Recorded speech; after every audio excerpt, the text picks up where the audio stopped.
சபாபதி மோகன், உங்களிடமிருந்தே தொடங்குகிறேன். 5ஆம் கட்டத்தில் முந்துவது யார்? அனைவருக்கும் வணக்கம். முந்துவது யார்? ரொம்ப சிம்பிள், பிஜேபி தான் முந்துகிறது. ரவிச்சந்திரன் அவர்களுக்கு கொஞ்சம் சிரிப்பு வரும்னு நினைக்கிறேன். நீங்கள் தான் முந்துறீங்க அப்படின்னு சொன்னால் நீங்கள் சிரிக்க மாட்டீங்களா?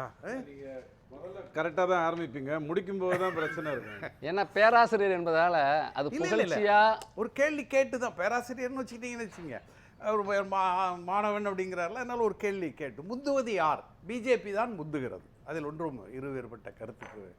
ஏன்னா உங்கள் கேள்வி முந்துவது யார் தான், வெற்றி பெறப்போவது யார் என்பது அல்ல.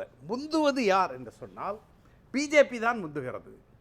எதிலெல்லாம் முந்துகிறது என்று நான் சொல்கிறேன்னு வச்சுக்கிடுங்களேன். மாநிலங்களிடையே மோதலை உருவாக்குவதில் பிஜேபி முந்துகிறது.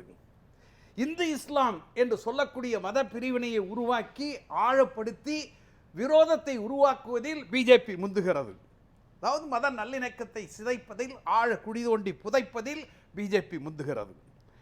யாராக இருந்தாலும் சரி, தங்கள் அணியிலே என்டிஏல இல்லாதவர்கள் யாராக இருந்தாலும், முதல்வராக இருந்தாலும் கைது செய்வோம் என்று சொல்லுகிற ஆணவத்தில் பிஜேபி முந்துகிறது.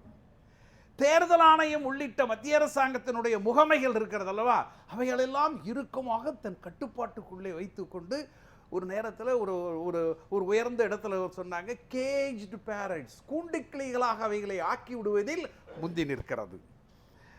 பிடிக்காத மாநிலங்கள், இப்போ தமிழ்நாடு, அந்த கூட்டணிகள் இல்லாத மாநிலங்கள், ஆண்டாலும் ஆளவில்லை என்றாலும் அந்த மாநிலங்களை புறக்கணிப்பது, நிதி உரிமையை பறிப்பது, இதிலே முன்னணியில் நிற்கிறது.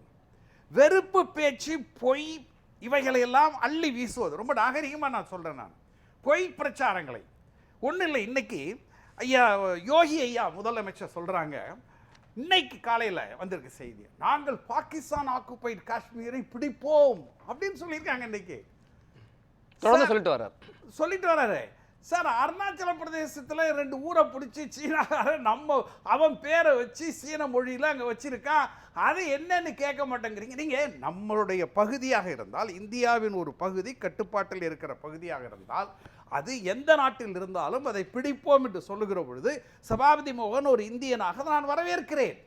ஆனால் இந்த தேர்தல் நேரத்தில் பிஓகேயை பிடிப்போம் என்று சொல்லக்கூடிய நீங்கள் நியாயமாக அருணாச்சல பிரதேசத்திலே இடத்தை பிடித்து கொடியை நட்டு ஊருக்கு சீன மொழியிலே பேர் வைக்கிறான் பாருங்க. அதை என்ன சொல்ல போறீங்க? இந்துக்கு ஒரு பட்ஜெட், இஸ்லாமியர்களுக்கு பட்ஜெட், இதெல்லாம் நடக்குமா சார்? கொஞ்சம் யோசிச்சு பாருங்க.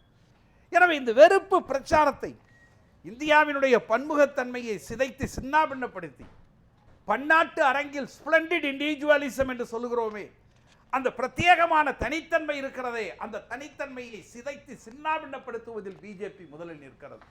இந்தியாவினுடைய மாநில சுயாட்சியை, மத நல்லிணக்கத்தை, பெண்ணுரிமையை, பெண்களை கொச்சைப்படுத்துவதில். சார் என்ன சார், மெட்ரோ ரயிலில் ஒரு மாசமும் ஒரு நாளும் அதிகமாகிட்டே போறாங்க.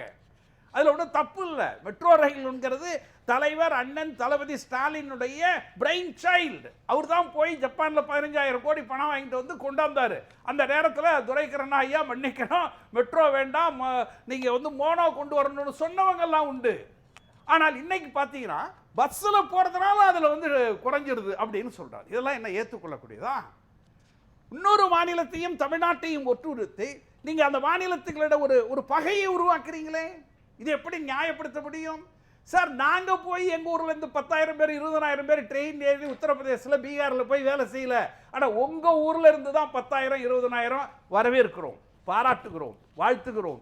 ஆத்திரம் அல்ல, கோபம் அல்ல.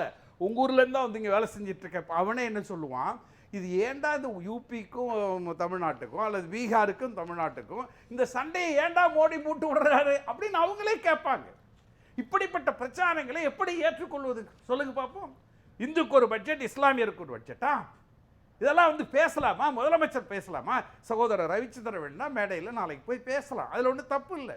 இப்போ எங்கள் கட்சியில் நாம் பேசலாம், முதலமைச்சருக்கு ஒன்று இருக்கு, சபாபதி மோகன் ஒன்று பேசலாம், அதுபோல ரவிச்சந்திரன் ஒன்று பேசலாம்.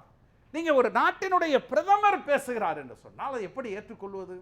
இவற்றையெல்லாம் ஒட்டுமொத்தமாக மக்கள் கவனித்து கொண்டு வருகிறார்கள். சார் எப்பொழுதுமே மக்களை ரொம்ப அலட்சியமாக நினச்சிடாதீங்க. நீங்கள் எல்லாத்தையும் 1 by 1 அப்படியே குவாண்டம் பை குவாண்டம் அப்படியே சேர்த்து சேர்த்து சேர்த்து சேர்த்து மனசில் வச்சுருப்பாங்க. அப்படியே போய் ரியாக்ட் பண்ணுவாங்க. கட்டாயம் இந்த தேர்தலில் 2024 5ஆம் கட்டம் மட்டுமல்ல, 6, 7 முடிந்து ஜூன் மாதம் 4ஆம் தேதி உங்கள் அரங்குக்கும் நான் வரத்தான் போகிறேன். அன்றைக்கு இந்தியா கூட்டணி மிகப்பெரிய வெற்றியினை பெறும். ஆட்சி கட்டிலிருந்து பிஜேபி 1300 ரூபாய். நான் இல்ல, சொல்றேன் சார். இல்ல, இந்திய ரயில்வேடைய வருமானம் இன்னைக்கு எப்படி இருக்கு, 5 ஆண்டுகளுக்கு முன்னாடி எப்படி இருந்தது, 10 ஆண்டுகளுக்கு முன்னாடி எப்படி இருந்தது, அந்த கணக்கையும் பாத்துருங்க. இல்ல, 2 பேரும் அமைதியா இருங்க. உங்களுக்கான நேரம் வரும். திரு துரைக்கருணா, நிறைவு கருத்து. நான் அடுத்து வரேன்.